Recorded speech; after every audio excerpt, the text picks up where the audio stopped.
Saludos y bienvenidos a Voces Dewey, el primer episodio que grabamos en nuestro centro de investigación aquí en el Centro Universitario de Atorrey.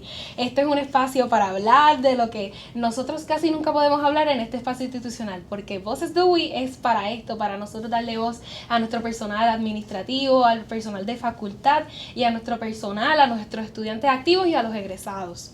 Hoy estrenamos en este tema especial, nuestro tema al que nos vamos a inclinar hoy es al rol del consejero en una institución educativa. Para responder todo esto y más, nos acompaña hoy el doctor Ángel Graziani. Preséntate, doctor Ángel. Buenas tardes, Alba. Buenas tardes, Milton. Gracias por invitarme y un saludo muy cordial a todos los estudiantes y amigos que sintonizan el primer podcast de muchos que van a ocurrir durante esta travesía de iniciativa que tiene Dewey. Muchas gracias por traerme aquí. Ok, preséntese usted, señor Milton Fajardo. Mucho gusto, buenas tardes a todos. Mi nombre es Milton Fajardo. Trabajamos en el Centro de Investigación y trabajamos con apoyo a estudiantes. Es por eso que hemos elegido como primera instancia consejería, porque consideramos la clave esencial para la retención, para apoyo de nuestros estudiantes, la oficina principal que tiene Dewey, que es consejería. Y mi nombre es Alba Dávila, soy parte de la producción de contenido digital de la institución y gestora de comunicación interna. Así que ya vamos a comenzar con esta entrevista que nos va a encantar, ya yo lo estoy adelantando al futuro. Así que lo primero, Ángel, cuéntanos, ¿qué te motivó a convertirte en consejero? Interesantemente, yo no iba a ser consejero, iba a ser neurocirujano. Y en ese transcurso pasé por algo que se llama indecisión vocacional, que es este periodo en el cual muchos estudiantes buscan quién quieren ser, qué quieren estudiar. En ese camino yo descubrí las ciencias sociales como una alternativa.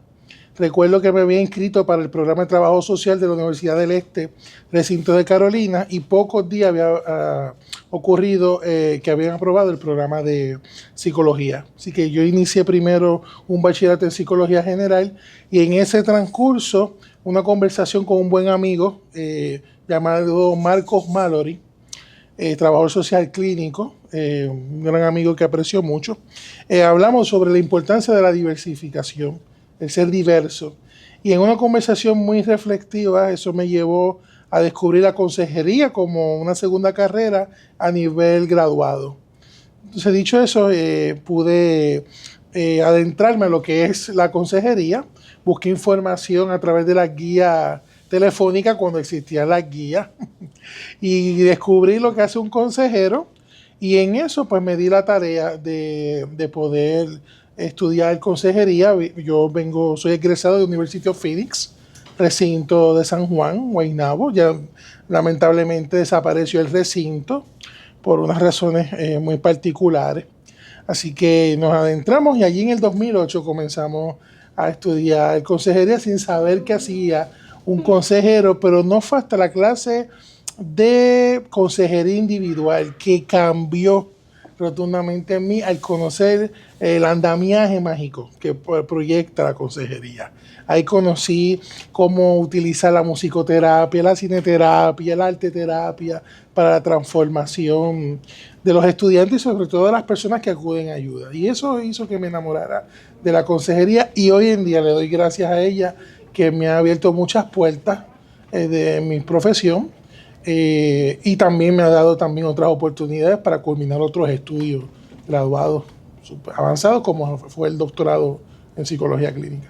Y yo que te conozco un poquito más, pudiste mezclar esta pasión que tienes por la música también con esta profesión del trabajo social, por medio de la musicoterapia también. Sí. Ahí surge el amor por el que me contaste que habías ido a Berkeley. Sí, yo había participado en varias ocasiones del programa Berkeley en Puerto Rico, una iniciativa que en ese momento tenía tenía Méndez y compañía con la Universidad de Berkeley. En ese programa de Berkeley en Puerto Rico, cada verano venía a la universidad a fomentar, ofrecer clases avanzadas, reclutando lo mejor de lo mejor en nuestro país, que sin duda alguna somos muy buenos en lo que es la música. Y pues para gracia, tuvimos la oportunidad de obtener una beca en el 2010, donde pudimos incursionar estudios en música. llevado entonces más adelante a estudiar music therapy con wellness. Y eso fue una mega aventura. Me imagino, me encanta. Y siguiendo con esta línea entonces, ¿cómo describirías tu día a día como en la oficina del consejero? Todos los días es un reto, ciertamente. Llegan necesidades nuevas. Tenemos una gran matrícula que presenta diversas necesidades porque tenemos diversas subculturas. Tenemos por un lado una subcultura de adultos que regresan a la educación o al campo educativo luego de tener una vida porque quieren crecer, emprender o hacer nuevas cosas, y eso está formidable en la apología. Por otro lado, tenemos una nueva generación de cristal en la cual está desarrollando sus alternativas y desarrollando sus destrezas y sus habilidades para poder adaptarse al mundo laboral. Todos los días hay un reto nuevo, todos los días siempre hay necesidades. Lo importante es que podamos cumplir con el trabajo, dando un servicio de excelencia y sobre todo que nuestra razón de ser, que son los estudiantes, puedan salir con una alternativa, una esperanza y una solución a su situación cotidiana. Antes de hacer mi pregunta, me gustaría tomar oportunidad de algo que nos mencionó el doctor Graziani. A veces uno piensa, y he escuchado a muchos estudiantes cuando están estudiando, a veces se sienten que no están enfocados o no están estudiando lo que querían. O hay otros estudiantes que son presionados por sus padres de familia y están con nosotros, pero cuando uno les pregunta, realmente no quiere estar en la universidad, sino en otro espacio, porque en la familia piensan que ya debe empezar su carrera universitaria. Usando el ejemplo del doctor Graziani, tal vez el personal, no hay edad para poder uno identificar cuándo uno elegir su carrera vocacional. Tal vez uno ya lo tenga definido a los 18, tal vez a los 20, tal vez a los 30, pero es importante que cuando uno está tomando este camino, en el camino va uno encontrando la luz de su desarrollo vocacional, tomando este ejemplo del doctor Graziani. Otra de las cosas que hemos visto mientras atendemos a los estudiantes, que me parece extremadamente importante y me preocupa mucho, que a pesar de que tenemos la oficina de consejería, nuestros estudiantes no acuden a la oficina. Tal vez yo me pregunto, puede ser una hipótesis, ¿será que los estudiantes piensan que la oficina de consejería debe ser solamente para casos graves? ¿Eso es un mito o es una realidad? ¿Cuál ha sido tu experiencia cuando estás en la oficina de consejería? ¿Y por qué mi perspectiva de que los estudiantes no acuden a su oficina? Ciertamente estás en lo cierto. En efecto, hay un sesgo y una desinformofilia cognitiva sobre qué hace el consejero y qué servicios ofrece la oficina de consejería. Tenemos por un lado el sesgo o la desinformofilia en que el estudiante entiende que el consejero es orientador, cosa que es un término que ya culminó a finales de 1999 y principios del 2000, cuando se establece la ley 147, que es la ley para la reglamentación y práctica de la consejería profesional en Puerto Rico. Ciertamente debemos de incluir que el término orientador pasa al término de consejero profesional, porque hay una maga de diversificación de múltiples tareas, habilidades y destrezas que incorpora el consejero una vez que se reglamenta la ley. Hasta ahí, ¿verdad? Quiero, como conocimiento de causa, determinar eso. Continuando con la pregunta para responder, Milton, el estudiante comprende que la visita del consejero solamente va cuando hay problemas graves. Okay. Si hay un problema de ausencia, si hay un problema en términos de alguna nota equívoca, si hay alguna situación referida por algún profesor en particular, pero desconoce que es importante visitar al consejero desde el día 1 en tu primer día de clase, en tu primer año, que sirva como puente de enlace a tu acompañamiento para el éxito. Es importante que los estudiantes conozcan que una vez que se matriculen y oficialicen su matrícula, pasen por la oficina del consejero con la finalidad de conocer la oficina, los múltiples servicios que se ofrecen, porque no es tan solo ofrecer consejería, trabajamos con el proceso académico, tal como es el proceso de retención, evaluación académica, trabajamos también proyección ocupacional. El consejero está capacitado para ofrecer baterías ocupacionales para definir con más exactitud hacia a dónde vamos a puntualizar esa profesión que estamos ya por terminar o estamos iniciando al momento del estudio.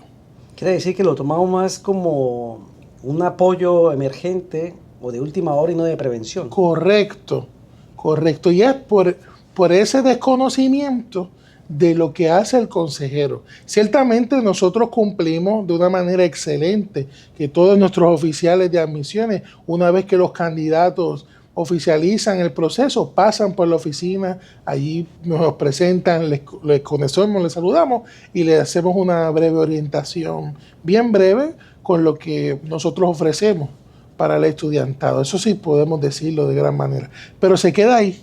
Sería bueno que una vez que comience ese primer cuatrimestre, nosotros tengamos la oficina llena, con la oportunidad de que ellos puedan recibir orientación sobre los múltiples servicios que ofrecemos.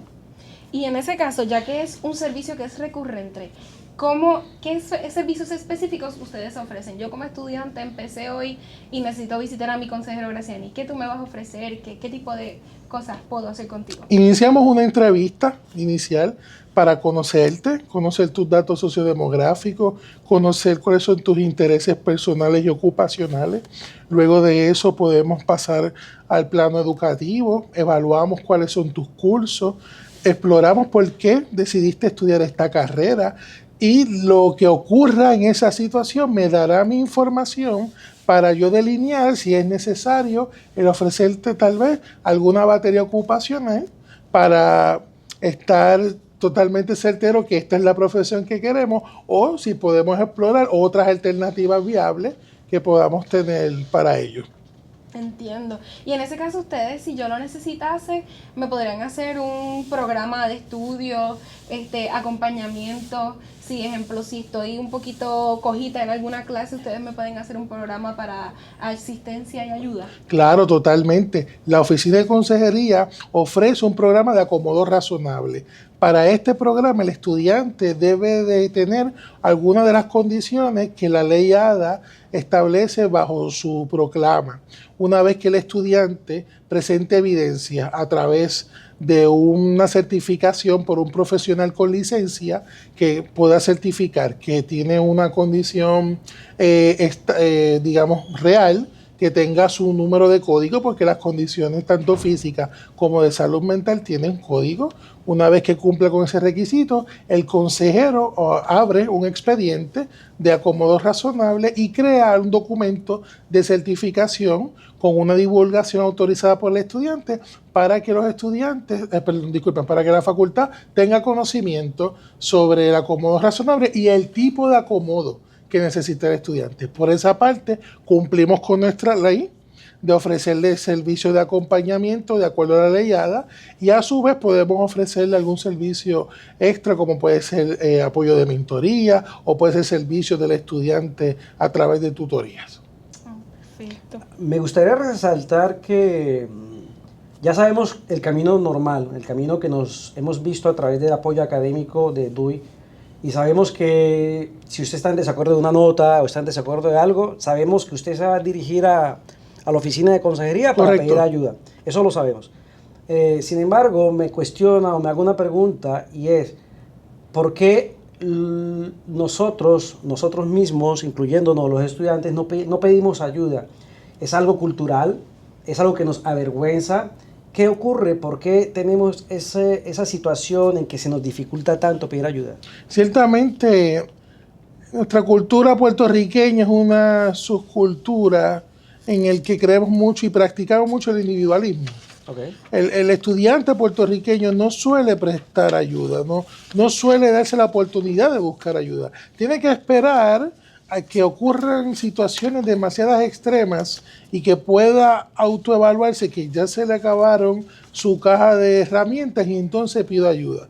Cuando hubieron mucho tiempo de antemano para poder solicitarla.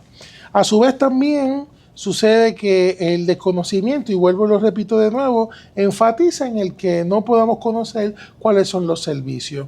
De igual manera, es importante decir que sería muy diferente que los estudiantes, si se diera la oportunidad de conocer los servicios que se ofrecen en la oficina, pudieran conocer y saber en qué momento puedo pedir ayuda, en qué momento no y qué tipo de ayuda es la que necesito. ¿Será una orientación breve? ¿Será un proceso de consejería donde debo de involucrar un proceso, digamos, de terapia breve? Porque tengo que manejar situaciones delicadas que pueden afectar mi desempeño académico. ¿Es que tengo un problema con mi toma de decisiones? Porque ahora me voy a graduar pronto y ocurre la famosa pregunta, ¿y ahora qué? ¿Qué voy a hacer ahora? ¿Para dónde voy? ¿Pasaré la reválida de la primera? ¿Y qué sucede si yo no paso la reválida? Todo ese tipo de situaciones y de preguntas muy válidas se canalizan allí, pero no debemos de esperar a que ocurra lo más grave o lo más catastrófico para ir a la oficina, cuando tienes oportunidad de ir en cualquier momento desde el día 1. Muy bien, culturalmente debemos fijarnos que tal vez nos acostumbramos a lo que le llamamos a nivel gerencial a apagar fuegos, ¿no? Claro. Y tenemos la cultura de apagar fuegos. Pero para eso estamos estudiando y para eso mejoramos y por eso ofrecemos servicios de coaching, de mentoría y consejería. Pero a través de todos estos servicios ayudamos perdón, a cambiar la técnica de apagar fuegos, sino a anticiparnos. Y por eso consejería es una oficina extremadamente importante porque nos ayuda a encaminarnos en el lugar correcto de cómo yo puedo visualizarme mejor, ¿no? Así que visualizando esto y en la experiencia que has tenido, ¿qué beneficios has visto en los estudiantes que obtienen después de que te visitan?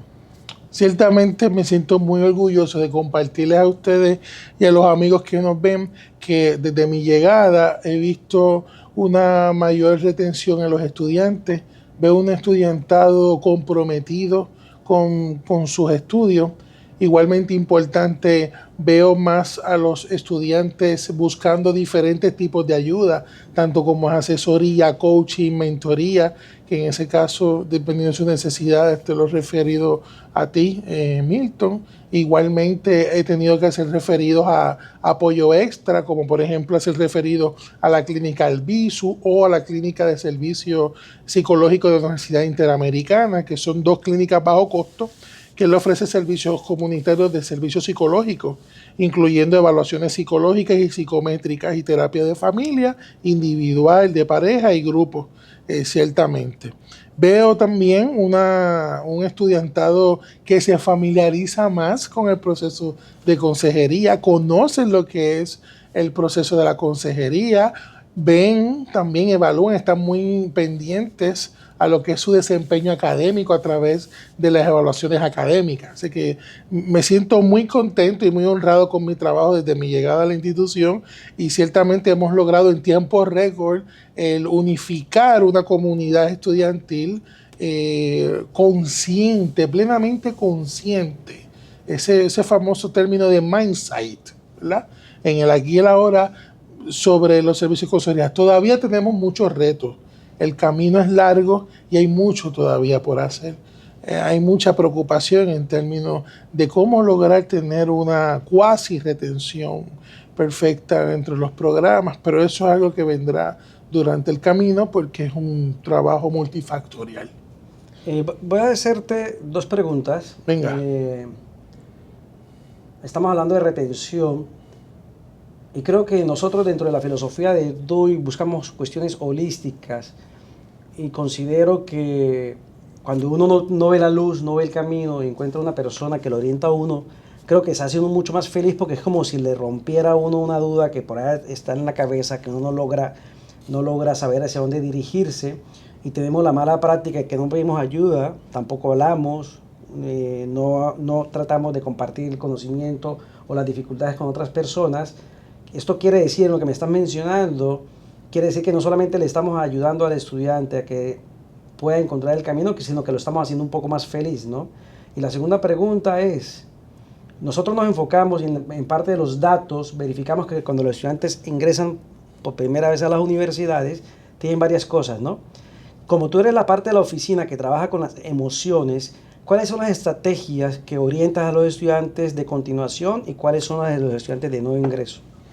En términos de estrategias para los estudiantes de nuevo ingreso, metodología práctica que podríamos compartir, por ejemplo, la importancia de tener agenda, la importancia de poder anotar los puntos importantes, sobre todo familiarizarse con los mapas conceptuales, aprender a hacer mapas cognitivos que realmente ahorran mucho tiempo, y el tipo de visualización cognitiva es mucho más amplio porque se puede dominar el aprendizaje asociativo y corrompemos el esquema tradicional del embotellamiento, cosa que todos sabemos que ya ha llegado al fin de la era de su existencia porque realmente ya no funciona.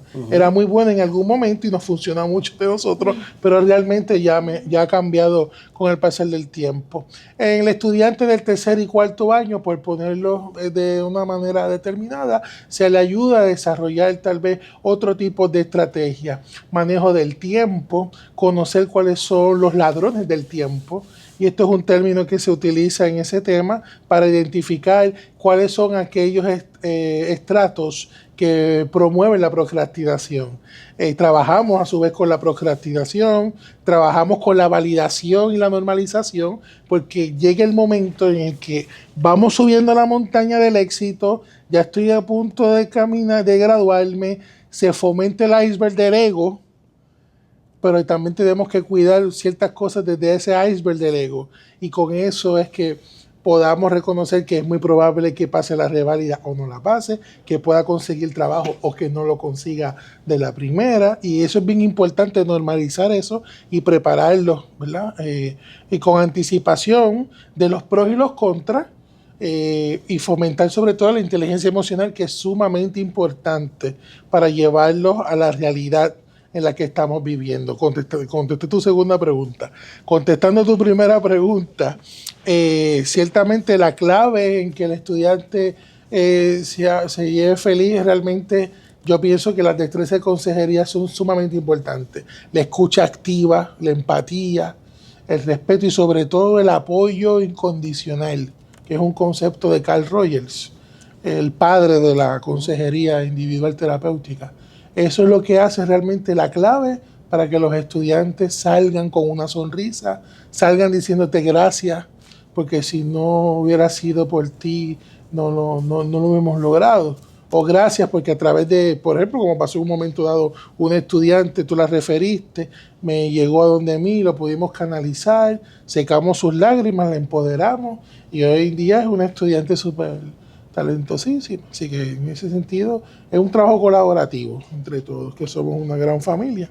Voy a hacerte una pregunta. En Carolina estábamos trabajando con coaching. Ajá. Y a veces llegaban los estudiantes con dificultades académicas, ¿no? Ya. Pero antes de trabajar con las dificultades académicas, primero observábamos cosas que has mencionado. Les enseñábamos coaching de cómo manejar el tiempo, cómo focalizarse. Le ayudamos con algunas aplicaciones porque a veces el estudiante empieza a estudiar, ¿cierto? Pero en algún momento se desaparece su focalización y su poder de estudiar. Y a través de coaching lográbamos hacer que implementara ciertas estrategias para que luego finalmente empezara a estudiar. ¿Existe alguna diferencia entre la oficina de consejería, qué pena con la pregunta, y el coaching? Bueno, realmente sí. Recordemos que el coaching es una disciplina novel que, aunque tiene su trayectoria dentro de los años 80, 90 y luego hace su boom en el siglo milenario, ambas sí son ciencia, pero con la única diferencia que el coaching se utiliza como una herramienta complementaria para trabajar en organizaciones colectivas. Sin embargo, la consejería es una profesión de ayuda. La consejería, al igual que la psicología o el trabajo social, ya sea escolar o clínico, es una ciencia pura en la cual está avalada por métodos basados en la evidencia, porque es una rama científica. Se avala por técnicas y teorías psicológicas, también del desarrollo humano y también en el andamiaje de la consejería en rehabilitación vocacional.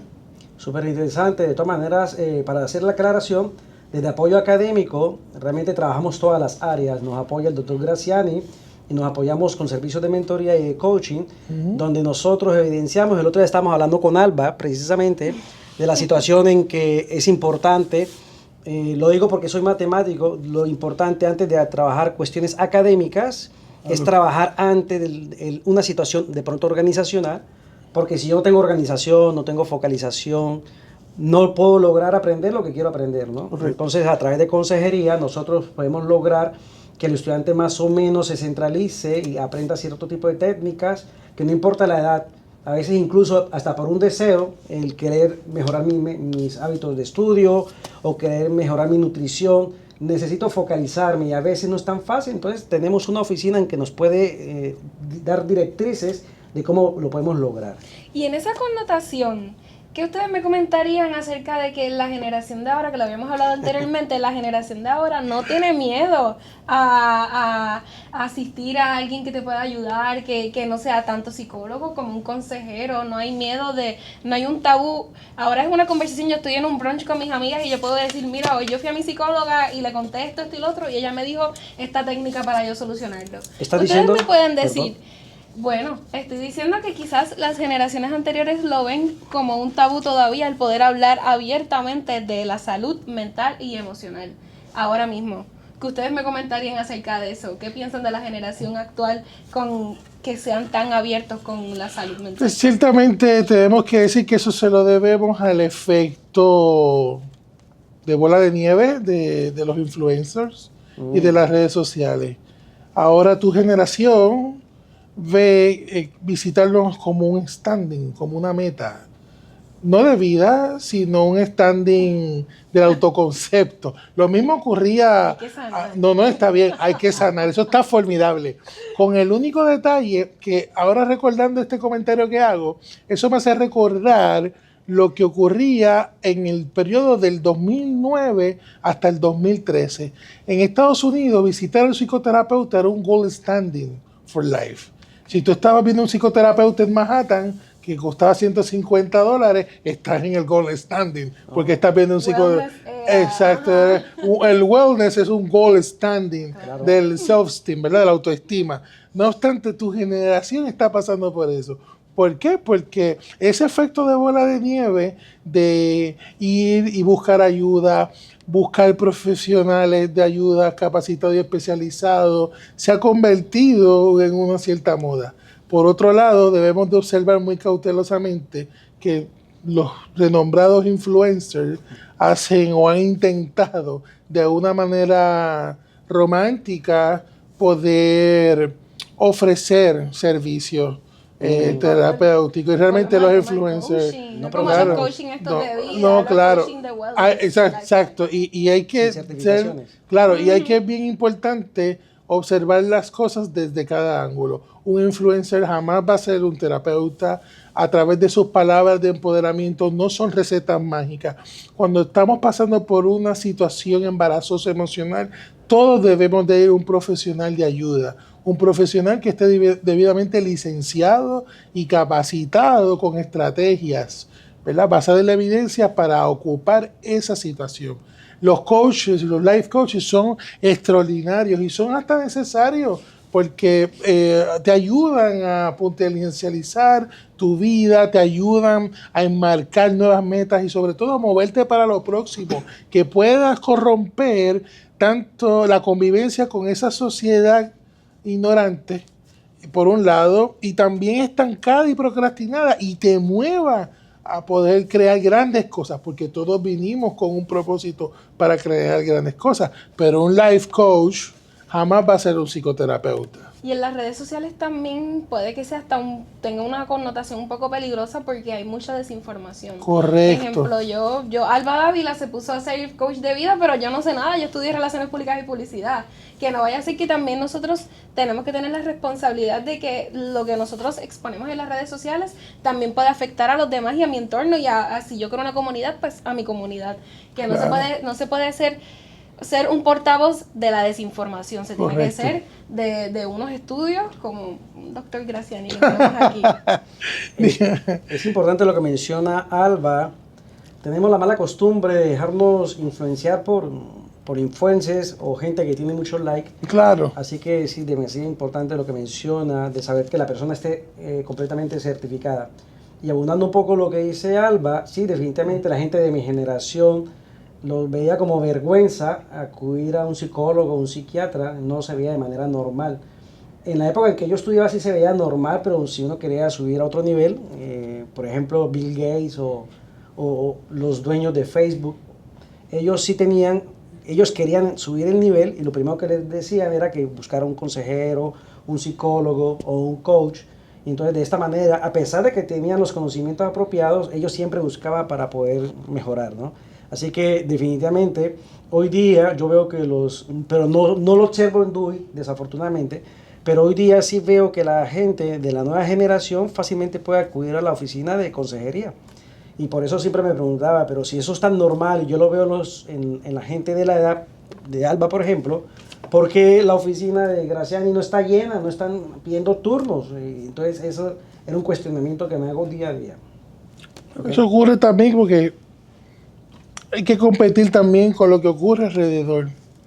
Muchos de mis estudiantes van a la oficina y me comparten reels, videos. Yo los observo y les dedico el tiempo que ellos quieren que yo lo veo y reaccionamos sobre eso. Y ellos todos se transforman cuando les pregunto, esto es bien importante para ti, es necesario esto. Me dicen, tú no me digas, ya va a empezar. No, pero cuéntame, desde la responsabilidad efectiva, dime, ¿esto es necesario para ti?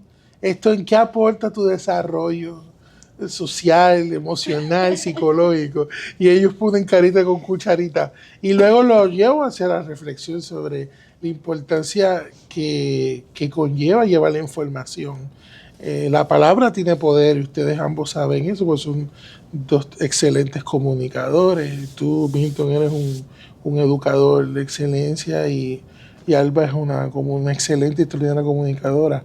La palabra da poder, tiene poder, y hemos visto a través del tiempo, de la historia, cómo la palabra convence, desconvence y destruye, ¿verdad? Y de igual forma transforma y alivia.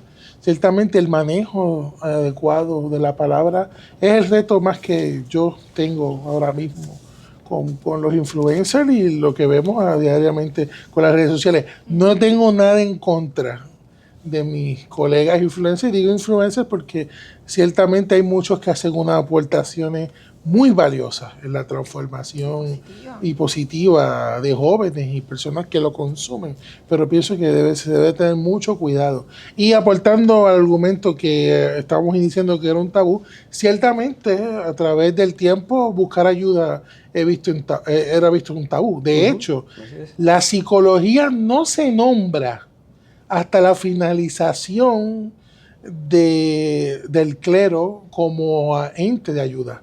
Recordemos que a través de la historia, desde los 1900, antes que llegara, o desde los 1800, 1900, la psicología no estaba establecida como herramienta de ayuda. Era realmente el clero, era el cura, era el padre, el obispo, el que ofrecía algún conocimiento, ¿verdad? De cómo supuestamente calmar, sanar o hacer un proceso de terapia. Y no es más allá hasta la época victoriana cuando Wilhelm Wundt, que es el padre de la psicología, y eventualmente Sigmund Freud comienza a trazar el primer camino de lo que sería un proceso de ayuda.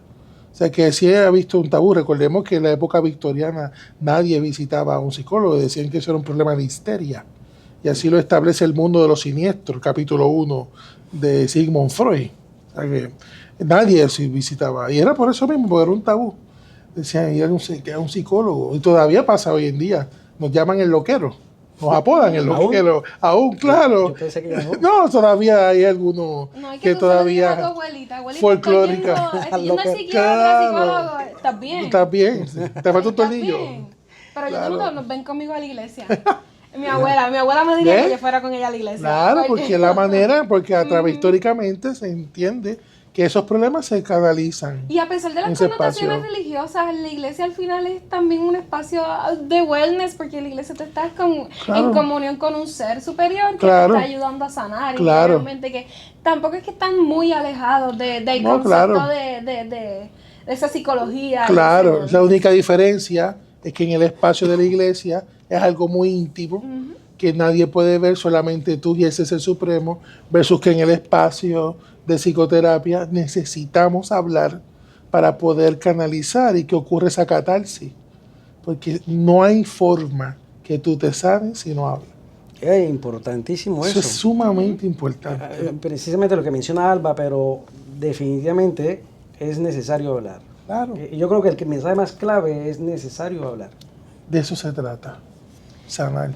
Y en esto que hemos contado tus experiencias y todos estos años que tú tienes en tu labor, ¿tú podrías contarnos una historia anónimamente que haya sido una persona que haya pasado por esa oficina y que tú las hayas podido ayudar? Puede ser también de un desertor, pero también puede ser una historia de éxito en la que tú te sientas cómoda de contar. Sí, claro, voy a contar dos súper cortitas. Una es de una estudiante que tenemos adulta, precisamente del programa de educación temprana. Estaba decidiendo que ya no iba a continuar estudiando porque no entendía lo que es el proceso adaptativo de utilizar la tecnología, utilizar una computadora, dónde se enciende, cómo localizo la barra de inicio, cómo puedo guardar los documentos. Y en eso ella llega frustrada, descompensada, y una vez que yo la escucho, yo le valido todos sus sentimientos y le dije que nunca es tarde para aprender. Inclusive le conté una anécdota que a mí siempre me gusta compartir, y es que el mejor trombonista del mundo de jazz comenzó a los 64 años. No comenzó a los 12 ni a los 8. Sí, El mejor trombonista del mundo jazzista comenzó a los 64 años, llamado J.J. Johnson, el mejor trombonista. Y dicho eso, ella se echó a reír y le dame la oportunidad de poder ayudarte, acompañarte a que podamos lograr esto. Pues dicho esto, yo asesoré, consulté con Milton. Milton me ofreció una orientación sobre cómo funciona el programa de tutorías y localiza al estudiante de estudio y trabajo que tenemos. La puse en coordinación, la programé a través del portal y luego ellos establecieron una cita. Hoy en día ese estudiante domina PowerPoint, Word, domina también el querer hacer presentaciones, ya hace presentaciones de pie, escribe correos electrónicos, revisa sus correos electrónicos tanto en el teléfono como en la computadora. Y estoy sumamente contento con eso. Porque actualmente uno de los desafíos de muchos de nuestros estudiantes son esas competencias digitales al comienzo. Correcto. Y aunque nosotros contamos con un curso preparatorio sobre la importancia, ¿verdad?, y la utilización de la tecnología, en una conversación amena con Milton, estamos buscando aún todavía soluciones para poder remediar eso, porque no se debe de quedar en un curso. Debe ser continuo hasta tu finalización de estudios con nosotros y eventualmente en una educación continua que ellos puedan tenerlo. Y el último caso, rapidito para cerrar, es un estudiante de enfermería con muchos años de experiencia, supervisora en un hospital muy respetado del país, y no sabía cómo desenvolverse en el proceso de disertación y venía con darse de baja de la institución porque no quería ni usar la computadora ni involucrarse en el proceso de disertación. Y una vez que canalizamos sus emociones, lo que hicimos fue darle poco a poco asesoría. Nosotros consultamos para solicitar permiso para ser su mentor y tuvimos el honor de ser su mentor de tesis. Y allí les pudimos explicar de manera detenida con la información propuesta por el programa de mentoría cómo se utiliza el APA, porque no sabía citar, cómo se escribe en tercera persona una disertación. Y eso también es otro problema para la apología de nuestra institución. Escribir una disertación, muchas veces los estudiantes piensan que es en primera persona, realmente es en tercera persona, porque estamos hablando de una proposición que hacemos hacia un comité. Así que en ese proceso logramos que satisfactoriamente la estudiante presentara su disertación. La misma fue muy avalada tanto por su grupo de compañeros como la profesora del curso, y fue rápido a la oficina llorando, dándome las gracias porque ella lo pudo lograr. E inclusive yo recuerdo que yo pasé el día de su presentación y era admirable ver esa seguridad que mostraba el estudiante a la hora de explicar los conceptos, ese proceso dinámico que se da en las batallas de tesis cuando comienzan uno a refutar y ella citando las citas que trabajó en su revisión de literatura. Fue algo bien, bien satisfactorio para mí. Extremadamente especial. Sí, claro, claro. Y se le escapa a uno una que otra lágrima, porque uno se ve reflejado. Pues ellos piensan que uno nunca fue estudiante. Exacto. Y sí, yo sé. Y la evidencia del sacrificio. claro. Y que hacer una disertación no es algo tan fácil como la gente escucha y piensa. Conlleva mucho tiempo. No, y actualmente el desafío va a seguir siendo las competencias digitales porque es algo que cambia a diario. Quizás antes, en otra generación, otra época, los avances tecnológicos venían cada 6 meses o una vez al año, pero ahora con inteligencias artificiales en la actualidad, esto es algo que cambia semanalmente. Así es. Nosotros hacemos un boletín que se llama el AI Academy y cada semana yo puedo buscar en Google, en cualquier search y de fuentes confiables, tanto Harvard, MIT, que hablan sobre cómo la inteligencia artificial está sometiéndose a campos de las ciencias médicas, a campos de las comunicaciones, de cómo quizás los trabajos que tenemos en la actualidad van a transformarse.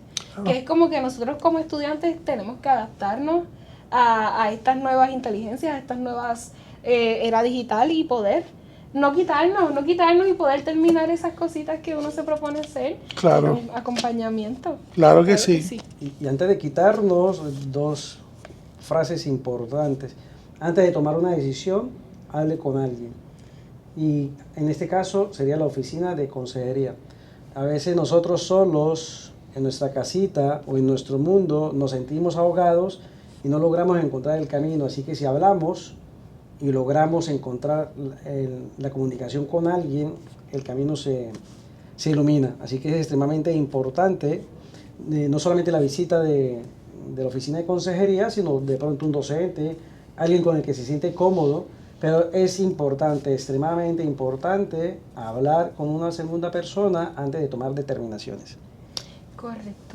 Para ir cerrando ya este primer episodio de Voces Dewey, te preguntamos, Ángel, ¿cómo el estudiante puede sacar una cita contigo? ¿Cómo puede llegar a donde ti? ¿Qué es necesario para llegar? Cuéntanos. Claro, el estudiante puede pasar por mi oficina. Mis horarios de oficina son lunes y jueves de 11 de la mañana a 8 de la noche.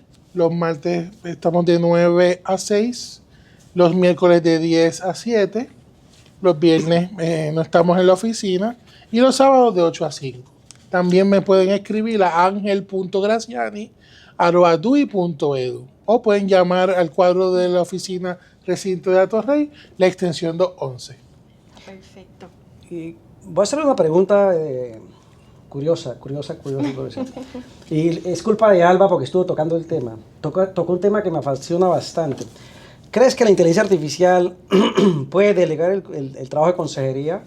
¿O lo podemos ver como un amigo o un aliado? ¿Cómo lo ves, doctor Graciani? Bueno, ciertamente debemos de ser responsivos y decir que aún la inteligencia artificial no está capacitada para evaluar emociones profundas y vulnerables. Eso es bien importante decirlo. Yo lo veo como un aliado. Yo pienso que puede darnos la oportunidad de ofrecer sistemas de avalúo para evaluar cómo se siente la persona, para recoger datos, pero no estoy de acuerdo que esté preparada o adecuada para evaluar procesos profundos. Por ejemplo, una pérdida significativa, cambios de personalidad, como ocurre en el trastorno disociativo, donde una persona puede generar de 4 a 16 personalidades. No creo que la inteligencia artificial pueda desarrollar un mecanismo para identificar una personalidad y con otra y fusionarla para encontrar el origen del trauma. Suena gracioso y hasta interesante, ¿no? Pero existe, esta condición es muy real y existe. Hay 2 películas significativas que yo siempre les recomiendo a la gente. Una se llama Split, que es una muy moderna, y antes de Split hay, creo que se llama, es con Sally Field, la primera película. Ahora mismo no recuerdo el nombre, pero luego que acabemos el podcast, sí me acuerdo. Ponemos la foto. Exacto. Este es el espacio que yo voy a tener en el podcast para poner la foto de las dos la foto películas. de la película. Es una película clásica y es la historia del primer caso de trastorno disociativo, antes llamado trastorno de personalidad. Otra película se llama Vanilla Sky, que es con Tom Cruise. Realmente hay muchas películas que hablan sobre el trastorno disociativo, pero en ese sentido, ¿verdad? La inteligencia artificial todavía no está capacitada para ello. Es lo único que me preocupa. Fuera de ello, lo veo como un aliado y puede ser un recurso extraordinario para los psicólogos en términos de sistema de avalúo, recoger información, evaluar data, para así delinear unos mejores planes de tratamiento a corto y a largo plazo. Me quedo con lo siguiente, de todas maneras, la pregunta tenía un propósito, es porque en los próximos podcasts vamos a hablar un poquito de inteligencia artificial, pero también dio un mensaje importante y es un aliado, no hay que tomarlo como el profesional que es un aliado.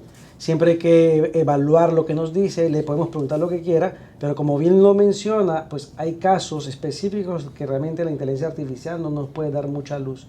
Pero es un tema que vamos a tocar a profundidad, incluso el doctor Graziani está invitado en uno de esos podcasts que vamos a delinear con el aspecto de la inteligencia artificial. Así que ya estamos listos para cerrar. ¿Alguna otra pregunta, Milton? ¿Estamos listos? Pues queremos agradecer a todos los espectadores de este primer episodio de Voces Dewey. Los exhortamos a que hablar es necesario. No debemos tener miedo a compartir nuestros problemas con los expertos en el tema. Saben que pueden contactar con Graziani, angel.graziani, @dewey.edu. ¿Cuál es su número de teléfono? ¿El institucional? Es el 787-753-0999, extensión 11.